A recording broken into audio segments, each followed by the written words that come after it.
Hi friends, Basha's Kitchenல இன்னைக்கு நம்ம நேர் விருப்பம் எபிசோட் 8 பார்க்க போறோம். இதுல நம்ம சப்ஸ்கிரைபர் மகா நாராயணன் அப்புறம் புவனா கிருஷ்ணமூர்த்தி விரும்பி கேட்ட ஹோம்மேட் பிஸா ரெசிபி எப்படி செய்யறதுன்னு பார்க்க போறோம். இந்த பிஸா ரெசிபி செய்யறதுக்கு அவன் இல்ல ட்ரை ஈஸ்ட் தேவைப்படாது. ரொம்ப ஈஸியா சிம்பிளா இதை நம்ம வீட்ல எப்படி செய்யறதுன்னு வாங்க பார்க்கலாம். ஃபர்ஸ்ட் நம்ம பிஸாக்கு தேவையான பேஸ் ரெடி பண்ணிக்கலாம். பிஸா மாவு ரெடி பண்ணுறதுக்கு இங்கே நான் 1 கப் மைதா மாவு எடுத்திருக்கேன். அதில் 1 டீஸ்பூன் பேக்கிங் பவுடர் சேர்த்துக்கோங்க.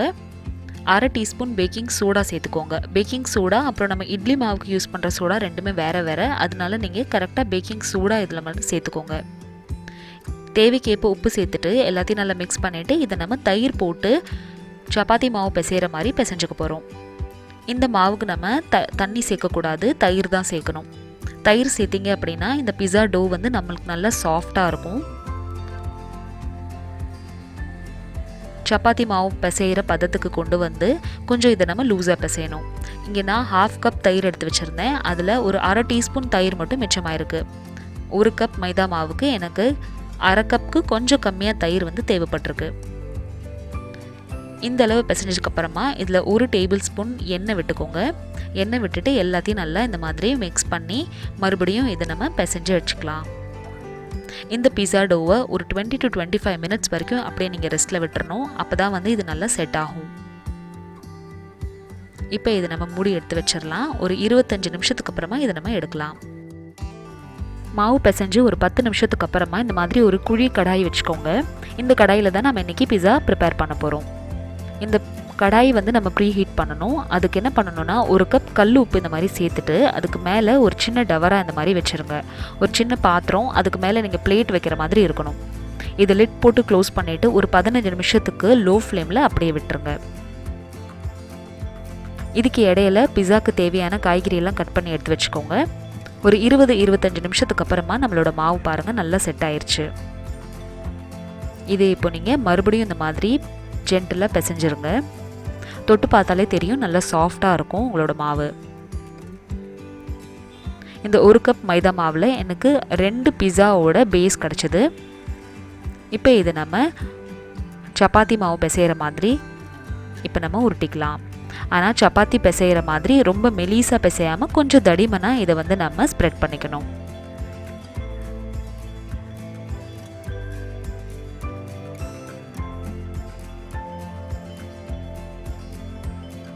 ரொம்ப வெட்டாக இருக்கிற மாதிரி தெரிஞ்சிச்சுன்னா இன்னும் கொஞ்சம் மைதா மாவு சேர்த்துட்டு அதை நீங்கள் 4 பக்கமும் இந்த மாதிரி ஸ்ப்ரெட் பண்ணிக்கோங்க.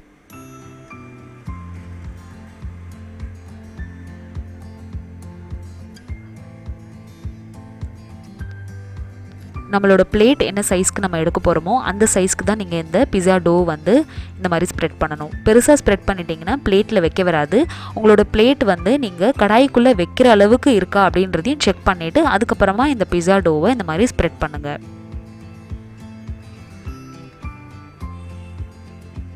இந்த அளவுக்கு தடிமனாக இந்த மாவு வந்து இருக்கணும்.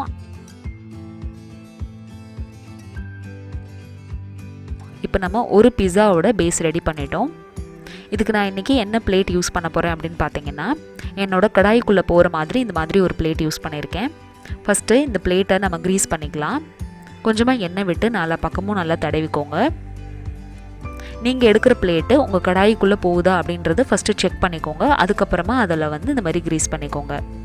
இப்போ நம்ம ஸ்ப்ரெட் பண்ணி எடுத்து வச்சுருக்கிற இந்த பிஸா பேஸை இதில் நம்ம சேர்த்துடலாம். பிஸா பேஸை இது மேலே வச்சுட்டு இந்த மாதிரி நல்லா அதை டேப் பண்ணிக்கோங்க. அடுத்து உங்களோட 3 விரல் வச்சு இந்த கார்னர்ஸில் இந்த மாதிரி கொஞ்சம் லைட்டாக இப்படி அமுக்கி விடுங்க. நம்மளுக்கு மார்க்கெட்டில் கிடைக்கிற மாதிரியே பிஸா வந்து சைட்ஸில் வந்து நம்மளுக்கு கொஞ்சம் உப்பி இருக்கணும் அப்படின்னு நினச்சிங்கன்னா இந்த மாதிரி நீங்கள் பண்ணணும். அப்போ தான் நம்மளுக்கு மார்க்கெட்டில் வாங்குகிற அதே பிஸாவோட அந்த பேஸோட ஃபீல் வந்து நம்மளுக்கு கிடைக்கும். இதுக்கப்புறம் ஒரு ஃபோக் வச்சு இந்த மாதிரி 4 பக்கமும் இந்த மாதிரி வந்து இதுக்கு ஓட்டை போட்டுருங்க. இப்படி பண்ணுறதுனால என்ன ஆகும்னா நம்மளோட பிஸாக்கு மேலே வைக்க போகிற டாப்பிங்ஸ் எல்லாமே வந்து நல்லா வேகும். அதே மாதிரி பிஸாவோட க்ரஸ்ட்டும் வந்து நல்லா வந்து நம்மளுக்கு சாஃப்டாக இருக்கும். இப்போ நம்ம பிஸா டாப்பிங் பண்ணலாம். பிஸா டாப்பிங் பண்ணுறதுக்கு இங்கே நான் பிஸா சாஸ் எடுத்திருக்கேன். இது நீங்கள் என்ன பிராண்ட்னாலும் யூஸ் பண்ணிக்கலாம். இதில் ஒரு 1 டீஸ்பூன் பிஸா சாஸை இந்த மாதிரி 4 பக்கமும் சேர்த்துருங்க.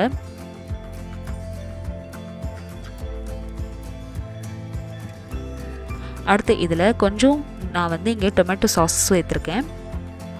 டொமேட்டோ சாஸ் இதில் ஆப்ஷனல் தான். உங்களுக்கு டேஸ்ட் வேண்டாம் அப்படின்னு நினச்சிங்கன்னா நீங்கள் அதை சேர்த்துக்க வேண்டாம். அடுத்து தேவையான காய்கறி எல்லாமே நான் இங்கே ரெடி பண்ணி எடுத்து வச்சுருக்கேன். அதை இதுக்கு மேலே வந்து டாப்பிங் பண்ணிடலாம். காய்கறியெல்லாம் சேர்த்துக்கிறதுக்கு முன்னாடி இதில் நீங்கள் வந்து மொசரெல்லா சீஸை இந்த மாதிரி ஸ்ப்ரெட் பண்ணிடுங்க. பிஸா சீஸ்னு நம்மளுக்கு தனியாக கிடைக்கும். அதை நல்லா கிரேட் பண்ணி இந்த மாதிரி இதில் நான் சேர்த்துருக்கேன். காய்கறியில் பார்த்தீங்கன்னா வெங்காயம், அப்புறம் வந்து குடமிளகாய் எடுத்திருக்கேன், க்ரீன் கலர், எல்லோ கலர், அப்புறம் ரெட் கலர் எடுத்திருக்கேன். அப்புறம் வந்து கொஞ்சம் ஸ்வீட் கார்ன் பாயில் பண்ணி எடுத்து வச்சுருக்கேன்.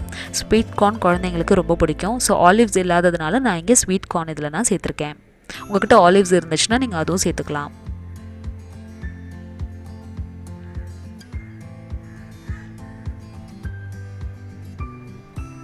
உங்களுக்கு எந்த காய்கறி நிறையா வேணுமோ அதை நீங்கள் நிறையா டாப்பிங் பண்ணிக்கலாம். ஸ்வீட் கார்ன் சேர்க்கும் போது பாயில் பண்ணி சேர்த்துக்கோங்க. காய்கறி எல்லாம் சேர்த்ததுக்கப்புறமா இதில் நான் மறுபடியும் வந்து பிஸாவோட இந்த சீஸை கிரேட் பண்ணி சேர்த்துக்கிறேன். இந்த சீஸும் வந்து உங்களோட டேஸ்ட்டுக்கு ஏற்றாப்புல நீங்கள் ஏறக்குறைய அதில் நீங்கள் சேர்த்துக்கலாம். இப்போ நம்மளோட இந்த பிஸா வந்து ரெடி ஆயிடுச்சு. இது நம்ம இப்போ வேக வச்சு எடுத்துடலாம்.